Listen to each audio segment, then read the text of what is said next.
Good evening, everyone. According to the clock on the wall over there, is about 10 after 7 on Tuesday, August the 27th. And I would have done this just a bit sooner, but I wanted to go back and see exactly what my very first hospital announcement was like. Wow. God is good. Even in the hospital, God is good. And He has been so gracious. Um, when I was on the way up to Sudbury, we still didn't know all the bits and pieces of what was going on in my world. And what we discovered was that my blood was septic, and there wasn't just a pocket of infection, but my entire spine, top to bottom, was inflamed and full of infection. In fact, when I saw my doctor this morning, she told me it was scary. That was the word she used, that it was scary. And I don't remember a ton of what's been going on. I still find things a little bit confusing because I've been in here for about a month now, back and forth.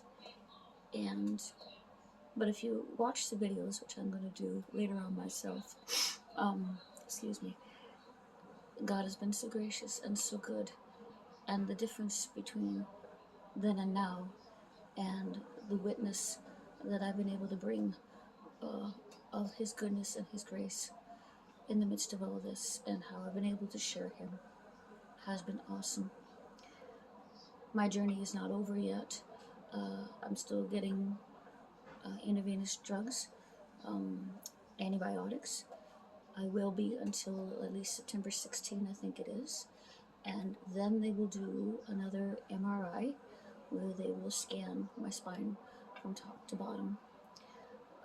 It hurts. It still hurt a lot in the very base of my spine, over through my right hip. It's causing a lot of numbness in my legs, aside from everything going grab and me yelling. It's making it difficult to walk, so I am using a walker. But the fact that I am walking and using a walker actually has several of the nurses and the entire physio team really excited, because I was told in Sudbury that I may never walk again.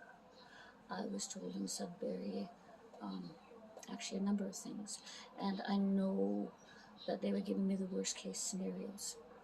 My doctor this morning, however, said that she is believing, hoping, I'm believing that things are going to be restored, and that very soon now, like within a month or so, I will be the Shannon that we all remember. I'll weigh 14 pounds less, but that's okay. That's another thing that God's got. It'll be interesting to see if any of my clothing fits. Oh well. So God has been just so good and so gracious. My family came to visit today. Everybody was able to come. James and Stevie and my mama, they all came, and amongst all the other things that they were up to, and were able to visit today. Tomorrow I think they'll get to visit as well. And I'll do another update in a couple of days. And even when I get home, I will continue to update you. Sorry. It's one of those grabs.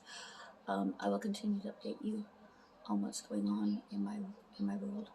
So I'm just waiting. It's been shift change. I'll tell you the time. It's shift change now, and so soon they'll come, and I'll sit over in my, I'll call that my warming station, that wheelchair over there, because I got my heating pad there. And then I'll get some medications, and eventually I'll get hooked up to my IV. There's my bed with my kitty cat, and I don't think you can see, but the Daily Bird is sitting there beside her, and I'm sitting in the area that I like to call my little seating area. It's got plants and a nice long bench that my family can sit on when they come to visit me. So I'll update you guys in another couple days. Sorry that this is all shaking. My arm is not as strong as I would like it to be, but it's getting stronger, and I am getting stronger. and God is just being so good. And this whole journey is not something that I ever would have wanted to go through or would ever wish on anybody or anything, but I can see God's hand in the midst of it all. And it is good, and it is strong, and it is gracious, and it is faithful, and it is caring, and it is upholding, it is strengthening, and it is guiding. God's gracious, beautiful hands, those nail-scarred hands. So, this was an update of updates, and I will give you some more updates in another couple of days as things continue on, and we see what God is going to continue to do in my life and in your life and in the lives of those around us. Thank you.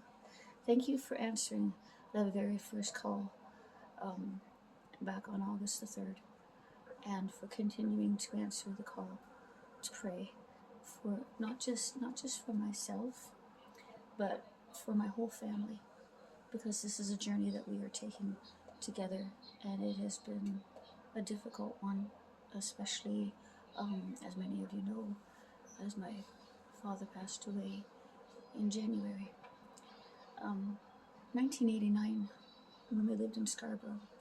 I was very, very sick then as well.